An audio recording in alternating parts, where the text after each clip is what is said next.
As the activity of Spirit increases in us, we find a continuity of release. It is described in the Revelation here now by the 7 trumpets sounding, and each time another depth of spiritual activity is released in you, there is a proportionate ending of a material sense of self. And so the rising from the tomb continues as Spirit increases its activity, and by degrees we are losing our desire for the fruits of the flesh. It begins with Spirit touching us in such a way that our own self-will, to an extent, begins to totter and to be controlled. And then as our self-will is controlled, the works that we do with our self-will begin to lose favor with us. We even turn upon our own works and realize that they're not what we wanted in the first place. Still we continue building our own towers of Babel, believing that fulfillment lies in the flesh, in the material things of the world, in better human conditions. And as we continue in that belief, we find a renewed effort of Spirit in us throws confusion into us. We thought we were going to have better conditions, but instead the release of Spirit once more entangles us in such a way that we begin to look at our own self-will with a closer scrutiny. What is the cause of my problems? Why do they persist? And ultimately we discover the bitterness that comes with thinking we were doing the right thing only to find that it wasn't as right as we thought. We become suspicious of ourselves. We have not found the way. And there is a moment when we realize there is something going on in us that has not been explained to us. Something deadly. Some poison that must be routed out if we are to be free. And we begin to notice that there is a force at work in us called the mortal mind. It is only when our own works, our own will, our own ambitions, even when fulfilled, lead to ultimate disaster, that we begin to suspect this mortal mind is a little more powerful than just a force trying to persuade us against our will to do evil, or to seek those things that could be construed as evil. And now we come to that great revelation that the will that we thought was our will was not our will at all. The ambition we thought was our ambition belonged to this mortal mind that had taken possession, usurping the throne of our being and calling itself our mind. We discover the cosmic illusion that has enforced its will, its activity, its works, even its imaged body where we stand. And the triumph of Christ Jesus becomes even greater in our eyes as we see that he had overcome the mortal mind of the world. It is this in himself that he overcame. It is this in us that we are to overcome. We begin to see the works we had done to be self-devouring locusts that eat up the fruits of everything we have done which we considered so pure and so noble. And we look at those who have gone before us, not in the spirit, but in the flesh,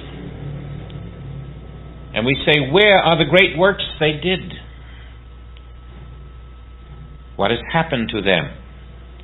And we see they too lived in the years of the locusts, all of their works devoured by some unseen force. And then the tyranny of mortal mind becomes clear.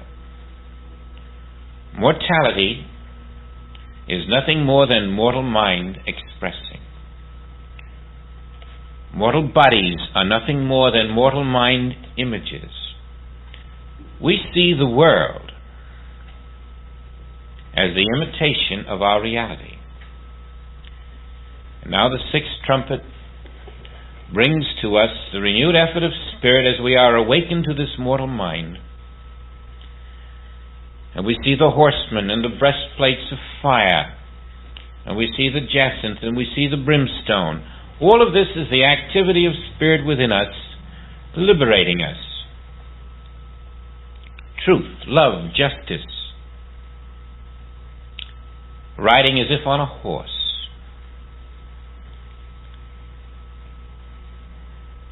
And so at the end of the sixth trumpet, this is the condition we face. And thus I saw the horses in the vision, them that sat on them having breastplates of fire, and of jacinth and brimstone, and the heads of the horses were as the heads of lions. Now the authority of Christ is released in us, the heads of lions. And out of their mouths is issued fire and smoke and brimstone. Our Old Testament theology has this as God's vengeance. Spiritual awareness realizes that the brimstone and the fire and the smoke are the will, the work, and the results of divine activity in our being. The will of God, released in us as our own self-will, dwindles as we turn against it, inviting the will of the Father, seeking the one source. And that will releases divine works, which is the smoke. And those works release divine results, which is the brimstone. And by these three was the third part of men killed. The third part of mortal consciousness killed. By the fire and by the smoke and by the brimstone which issued out of their mouths. And so these horsemen, these inner impulses of the Spirit, of love, truth, and justice, of the will of the Father in you, releases the works of the Father in you, and a third part of your material consciousness is killed. Now you've noticed as you've gone through the trumpets that always a third part was killed. And you must know by now that the reason a third part is killed is to tell you that there is a permanent life in you that is never touched. Never is the life of the Father in you touched. All that is destroyed is that which is unlike the Father, that which is not your permanent self. And yet in spite of this, these new higher impulses, we still have those who will cling to the idols.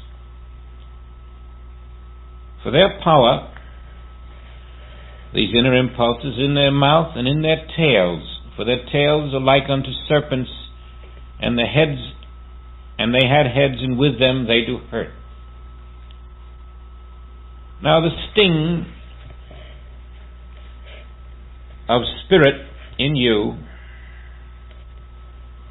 is like a serpent's head and a serpent's tail to the self-will. And all that is being stung is that self-will in us which is still a remnant of the mortal consciousness which is dying.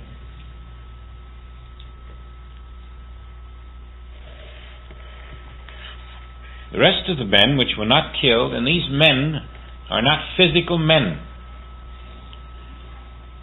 These are the mortal impulses with which we do honor and glory not to the things of God, but to our own mortal concepts, which are the false graven images.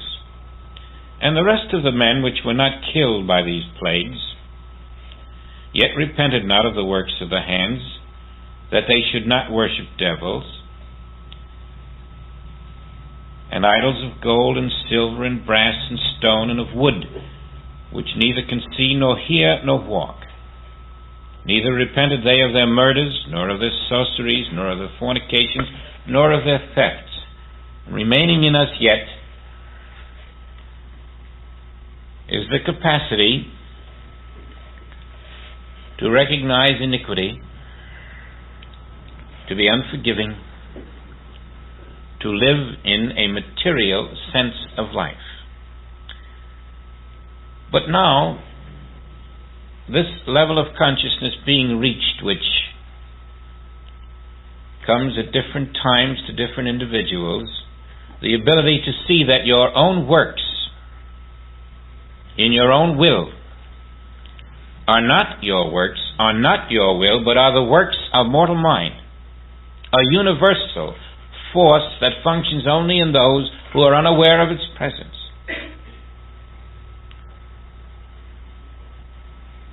This awareness opens you for the seventh trumpet. And now there's an angel appearing. And this angel appears to John and must appear before he can hear the seventh trumpet sound. Now I saw another mighty angel come down from heaven, clothed with a cloud. And a rainbow was upon his head. And his face was as it were the sun, and his feet as pillars of fire.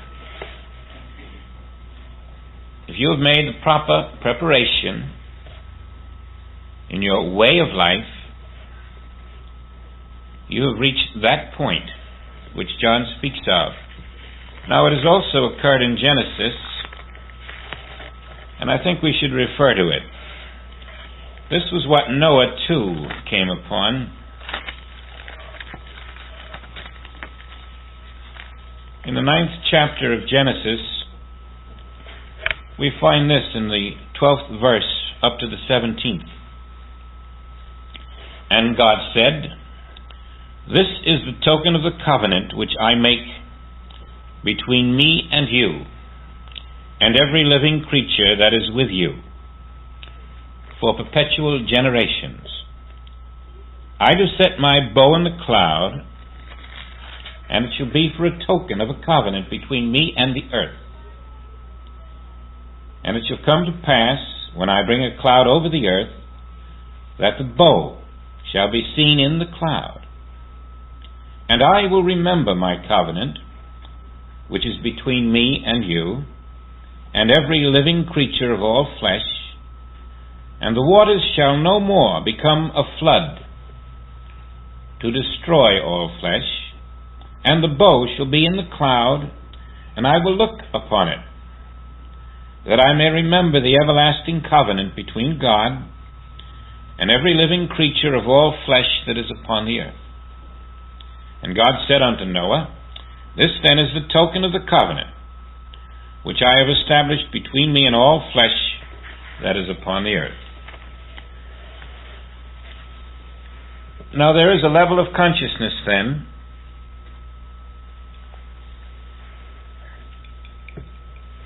in which you become aware of the consciousness of God in you.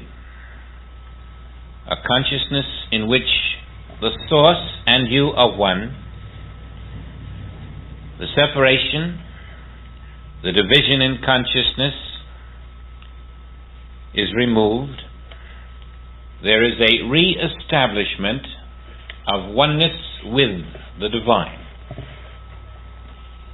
And this is called the covenant. And so this mighty angel now that comes down from heaven, clothed with a cloud, is for John the fulfillment of that divine promise, which is the fulfillment each of us can expect when we have reached the level of the absence of self-will, which John had attained. And the angel is clothed with a cloud and a rainbow upon his head. His face as it were the sun, his feet pillars of fire. All of the symbols now that this is the angel of illumination coming to John. An illumination which is going to be the realization of immortality, the realization of a body that is eternal, the realization of infinity expressing where he stands. And the angel had in his hand a little book open. Before, who is worthy to open the book? But now, the book is open. The book of life, of truth, is open to John. He has risen above self-will. He has risen above the activity of mortal mind in himself. He has recognized the seat of Satan. He has been able to face that will of the world mind with an infinite silence. He has been able to meet the will of world thought without resistance or reaction. He has been able to look at the images of world thought and not be persuaded that God had wrought an imperfect universe. And so for him now the book is open. And this angel had set his right foot upon the sea and his left foot upon the earth, meaning that now both the earth and the sea would come under the law of divine government for John. Dominion was taking place. And the angel cried with a loud voice, as when a lion roareth. And when he had cried, 7 thunders uttered their voices.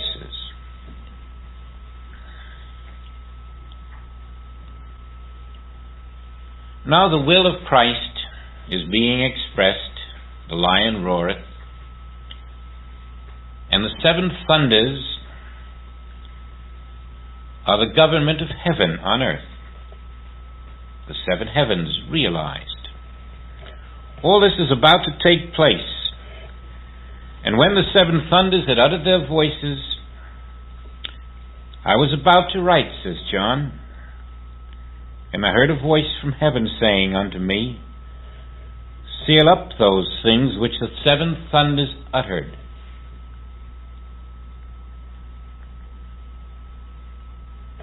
Write them not. And so at this point John could not say, now here is what the 7 thunders said.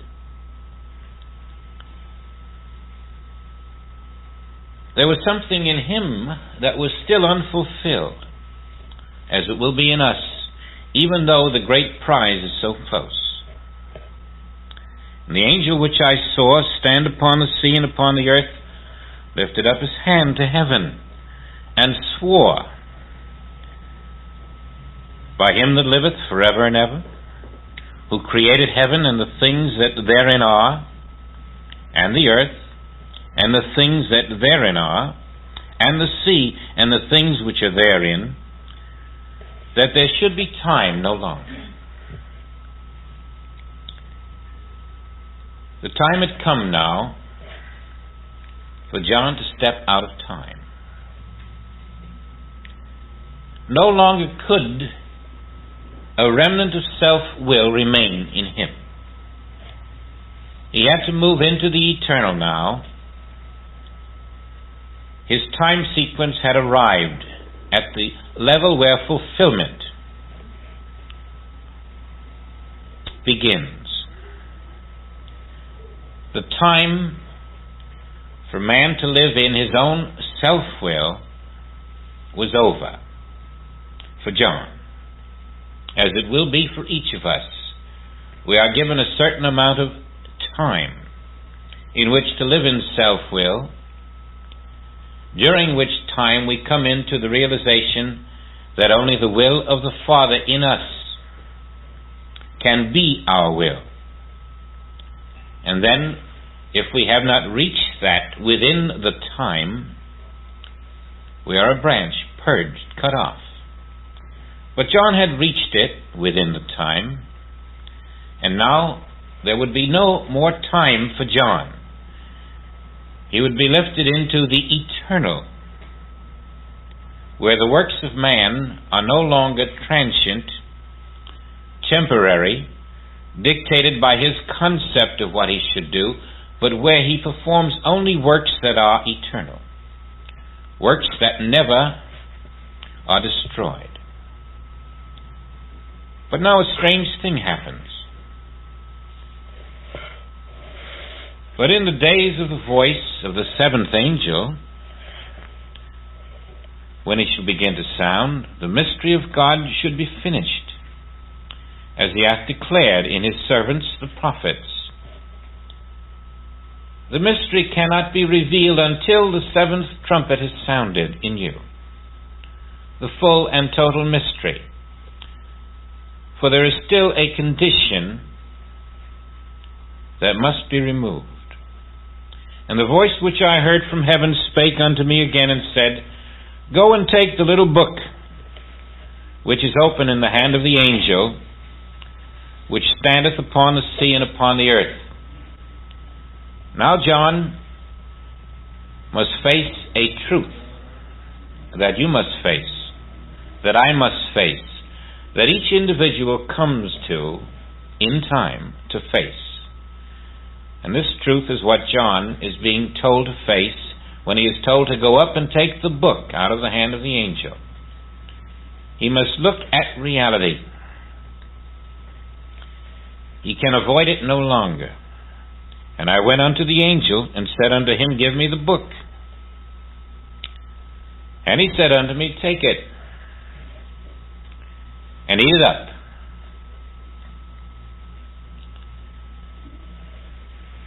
And it shall make thy belly bitter, but it shall be in thy mouth sweet as honey. Now there is a truth that we would all face then, which is going to be as sweet as honey. That's the truth that God has created a perfect universe. God is all. John goes up and faces that truth. God is all. What a beautiful truth. But why should it be bitter in his belly if it's so sweet as honey in his mouth? That's what we are about to discover when we accept the allness of God as the fact of the book of life. For the bitterness is in the digestion of that truth, in the application of it.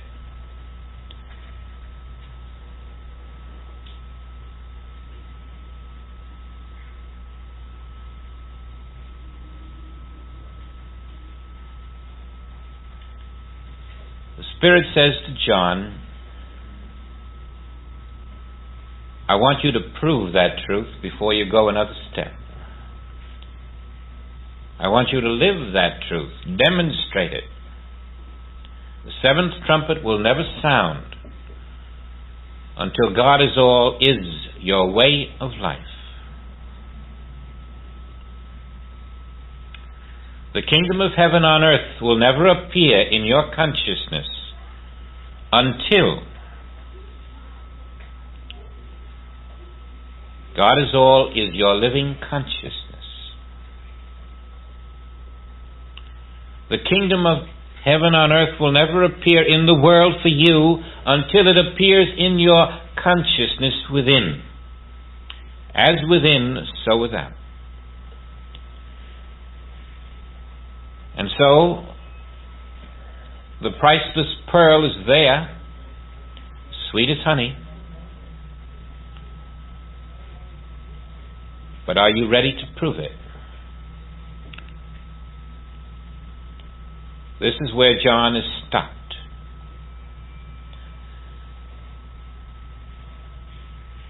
We might eavesdrop on that conversation between Christ Jesus and Christ John.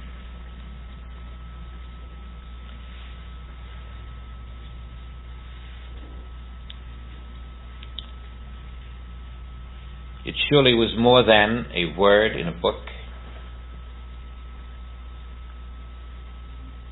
It may have been 10 or 15 or 20 years out of his life.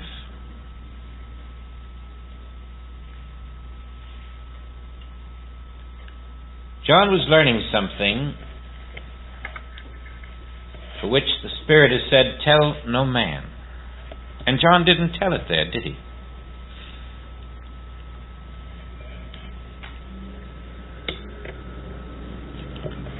He couldn't tell it there. He had to first live through it. You might hear the voice of Christ Jesus say, John,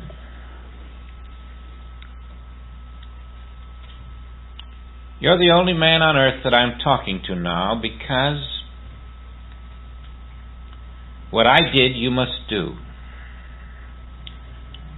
I was crucified visibly. Your crucifixion will be invisible.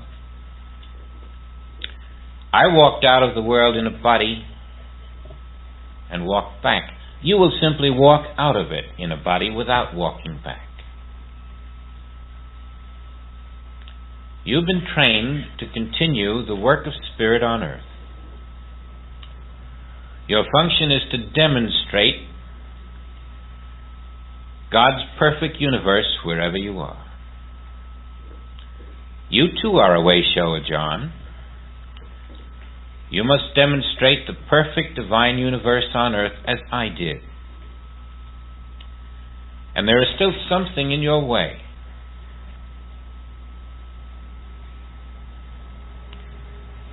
Do you remember at the wedding in Cana, when I said to my mother, woman, what have I to do with thee?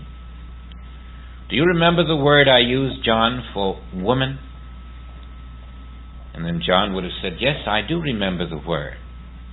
You used the word that is spelt Juvai. It means something different than just woman. And then the Christ would say to John, what did that word Juvai mean when I said woman? And John would say, well,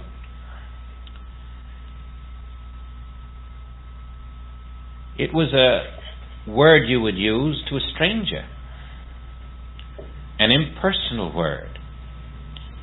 It was a word with deep concern, but it's also the same word that you use for the woman of Samaria at the well.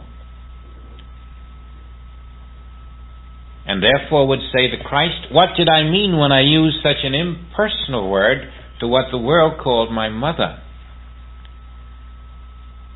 And John would think and say, well, I see now what you mean. It meant that material woman has no authority over the Spirit. And what else, John? Well, it also meant that material woman could not give birth to the Spirit.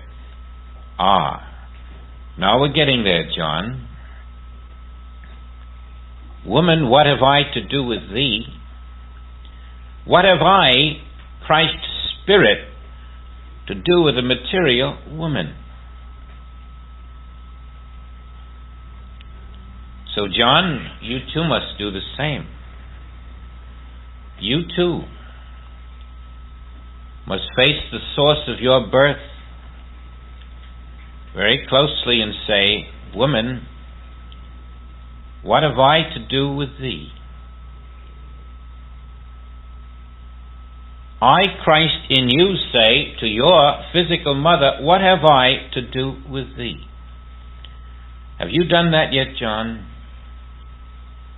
Have you surrendered the notion that spirit was born out of matter? Yes, it's sort of bitter in the belly.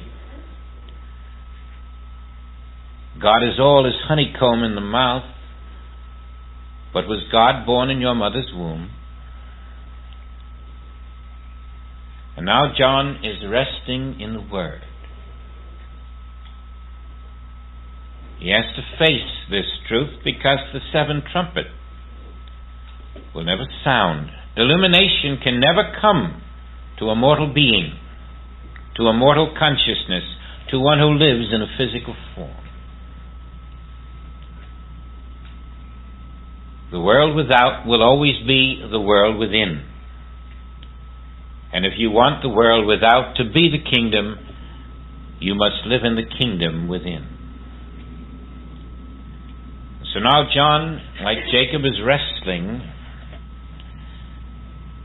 with that which he must face.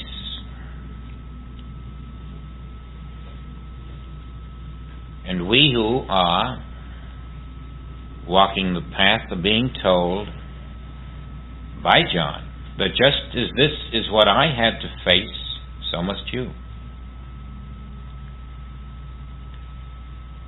God says to you, I am not a human being, but I am all. What are you? God says to you, I don't have a heart that is beating. I am not breathing. I am not going and coming. I am not living in time or in space. I am not sick. I know nothing of disease. What about you? Is God all, or is there still a you with a heart, with a body, living in time, living in space, having human relationships? Is there still such a you?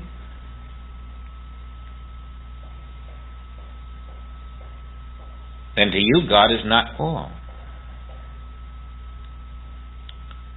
You'll stay with the honey in the mouth.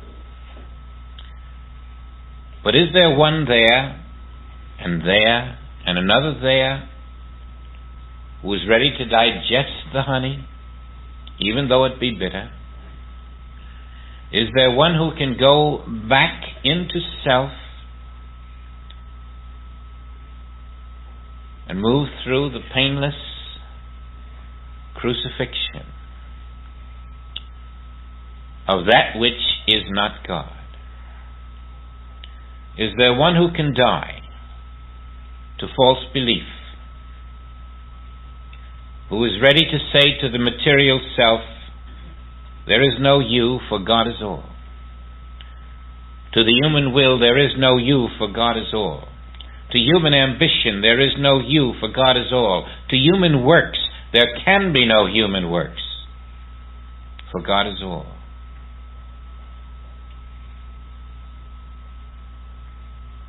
And the human sense cries out, this is too bitter.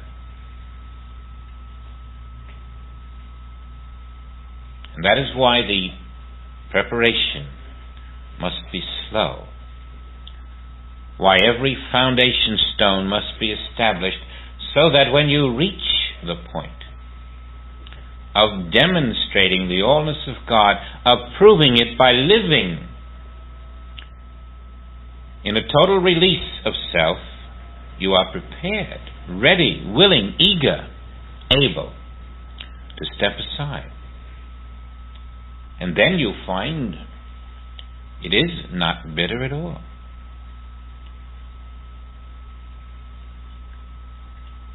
What is that seventh bit of knowledge that must be given before the angel of illumination, the action of God's will in you, is really released? What does the death of self really mean?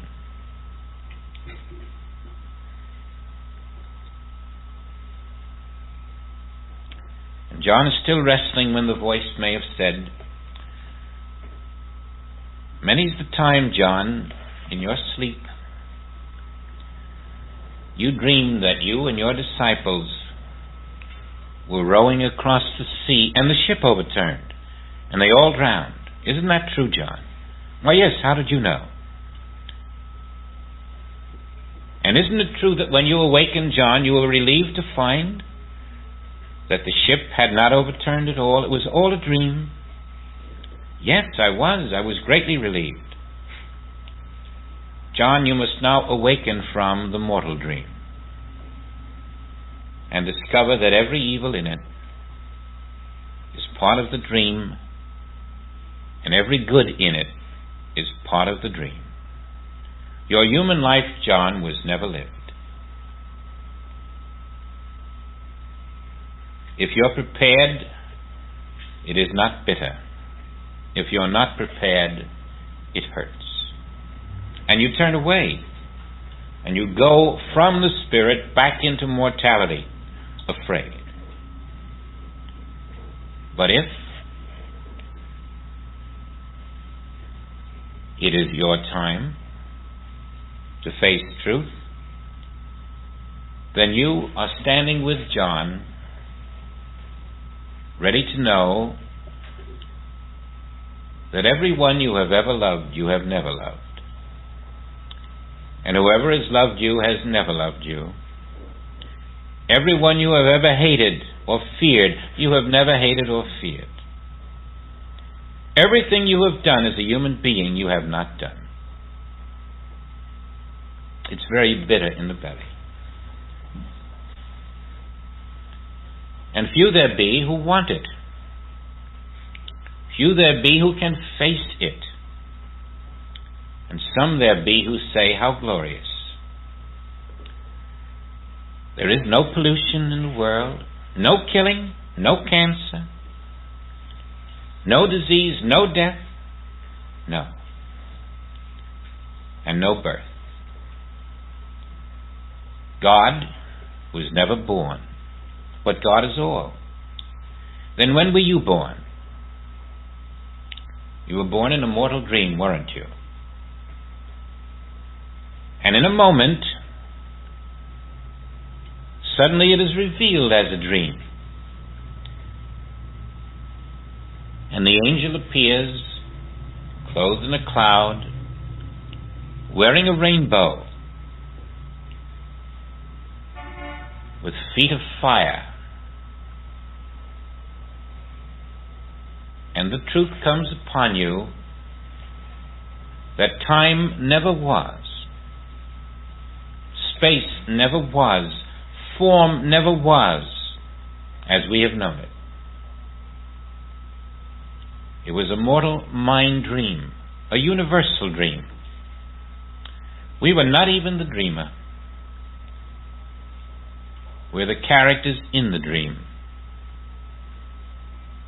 We are the images of the mortal mind dreamer.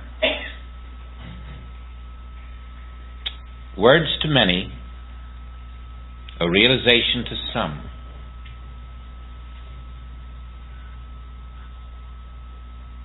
It takes a long digesting before it becomes honey again in your mouth. This is the Adam dream then. And the rebirth is the awakening from the sleep of that dream. The awakening to the realization that the me who walks the earth in a form is a misperception of the mortal mind. Whatever it does, whatever it says, whatever it thinks, all the great good it has seemingly done, is neither good nor bad. Just part of the dream. And only when the dream is understood as a dream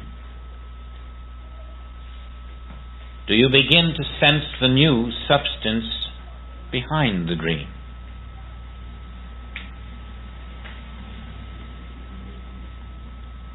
Only in the recognition of the dream do you awake from it. And lo and behold, in the awakening from the dream,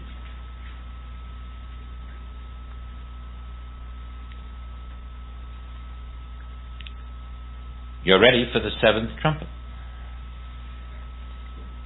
Because now you are ready to prove God is all. There is no mortal, neither where you stand nor where your neighbor stands, for you. You are in the birth of the new consciousness.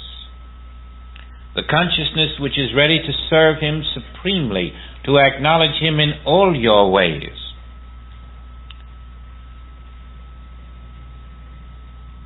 To be an expression of His will, doing His works.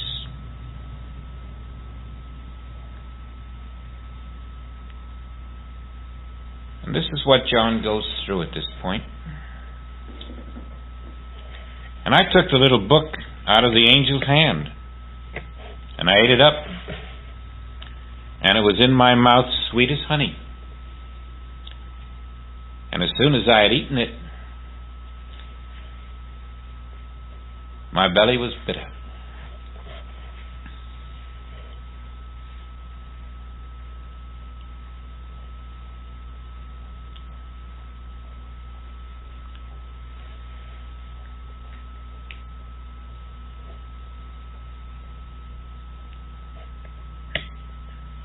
Our new identity, when God is all, is accepted,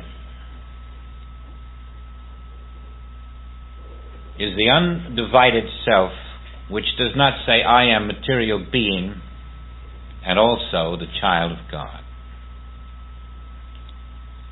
Henceforth, at this level of acceptance, you walk forward as the living Spirit of God.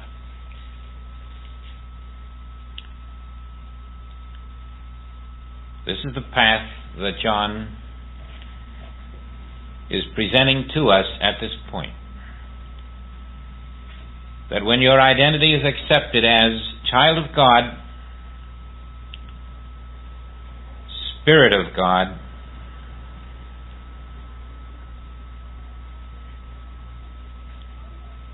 it cannot be lip service alone. Now, there are many of us who are not prepared to do this. And it would be foolhardy to try to do it if you're not prepared to do it. Those of us who have come into this work late, who are not ready, we're not supposed to jump into the ocean and start swimming because the book says so. You have to go back and make your preparation. You have to take every step necessary. You have to learn to swim if you're going to jump into the spiritual ocean. And so we're not saying that whoever hears these words has to suddenly walk out as a spirit and decide that they are not mortal material flesh. It might take some people another 10 or 20 years to do that, and others 10 or 20 centuries. But always there have been those few who are ready to do it,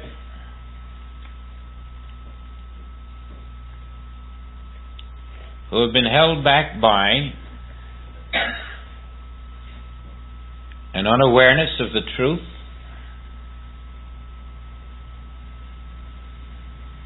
and surely Christ Jesus was one who walked in the truth for those who could follow as His disciples. Surely John is now being taught that truth so that those who followed him could follow in the truth. And surely we who have come this far in the revelation must have felt that we were ready for the truth wherever it might lead us. And here's where the shoe hurts. Here's where that broad way in which we could keep saying, yes, that's true, ends. And the narrow way starts in which we say, now I must do likewise. This is the narrow way that leads to where John is going, into life eternal. Now this is his first resurrection about to take place. But you see, it's really the same as the second coming of the Christ. The second coming of Christ in John and the first resurrection are really the same. And so it will be when Christ in you is risen. That will be your first resurrection. And it will be the second coming of the Christ in that. Christ has ever been your substance, your mind, and then now the second coming is the realization that Christ is your substance and your mind. Living in your identity as Christ's mind and substance is the only way in which we can uphold the allness of God. As a mortal being, you cannot do it. As a mortal being, your very existence is the lie about the allness of God.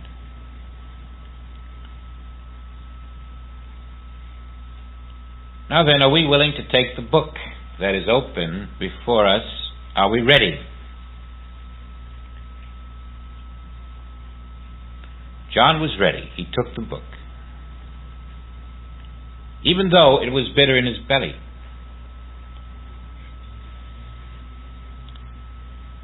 And so let's say we take the book. How are we going to move and have our being in Him if we are ready to accept the allness of God as the nothingness of me? For there cannot be an all God and a me besides.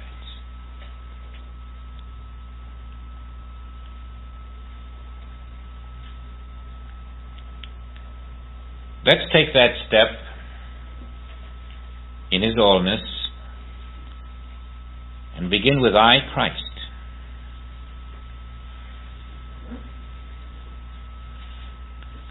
I, the Christ mind and the Christ body, was never born,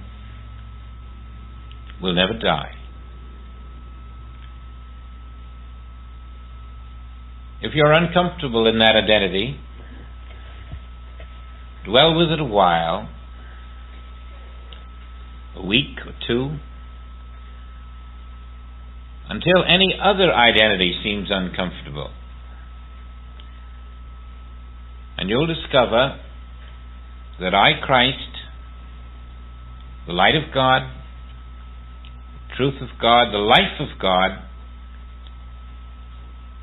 becomes the new garment that you're willing to wear.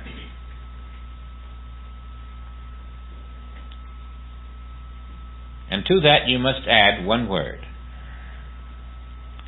before you will find the real peace. I, Christ, infinite. Not I, Christ, here in one chair. Not I, Christ, sitting in the living room. Not I, Christ, in the office. Not I, Christ, in the kitchen. But I, Christ, infinite. For God is all.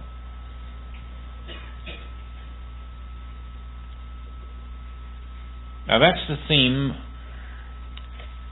you must develop within yourself. I, Christ, infinite.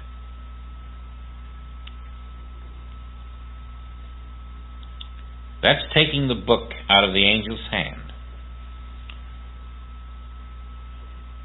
And that's digesting it. And it will become living it, proving it, demonstrating it. Christ in you and Christ in your neighbor are one and the same. Christ in you and Christ in every individual on the earth are one. There is no division between Christ infinite and Christ in you. And therefore you cannot accept a personal Christ. There is only I, Christ, infinite. As long as you were born in the womb, there is no infinite you. That's quite clear.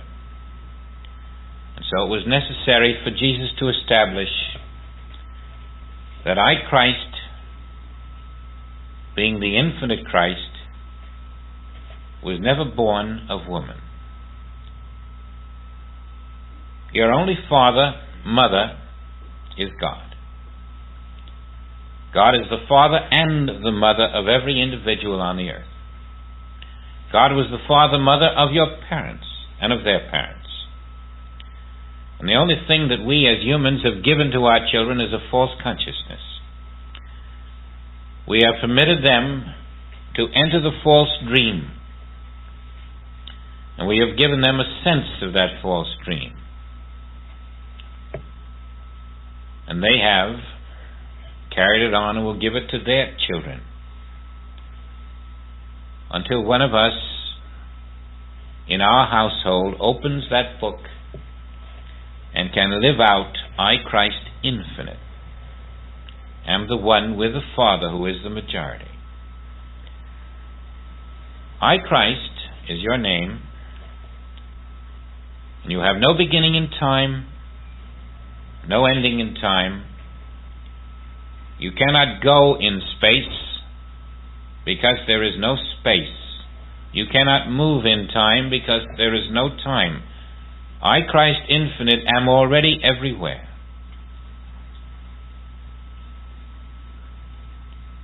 I, Christ infinite, is the only inhabitant of the earth. I, Christ infinite, have no boundaries and no limitations. I, Christ infinite, am the only self. And beside me there is no other. This is the death of the mortal selfhood in the acceptance of the infinite Christ self as your only self.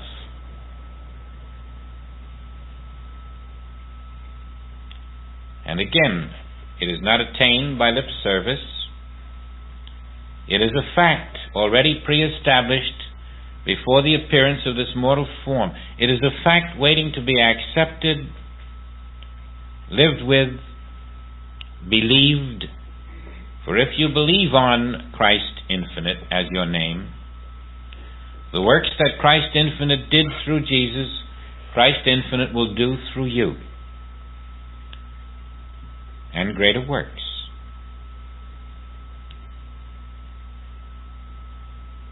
All this is still a preparation.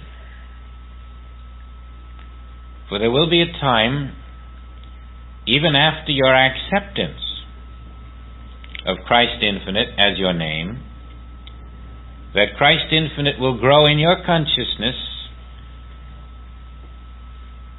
and it will be met by the world mind.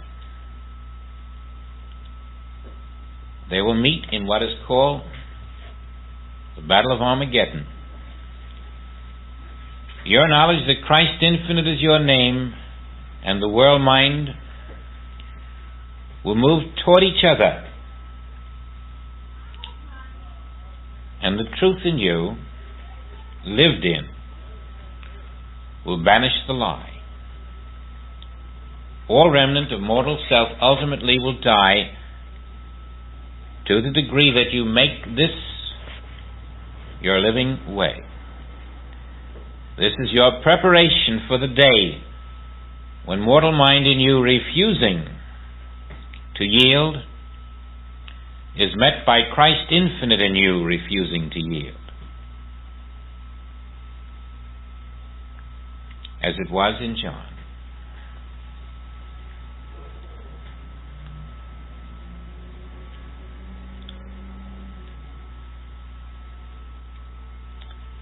After you have dwelt with this for a short time, a great peace descends, for in your fidelity to I, Christ infinite, as your identity, there is no other identity for you on the face of the earth for any other person. You have accepted it as the only identity on the earth, and it is you.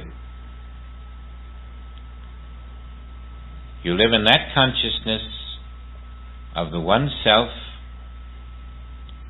All that comes into your awareness is translated into that identity.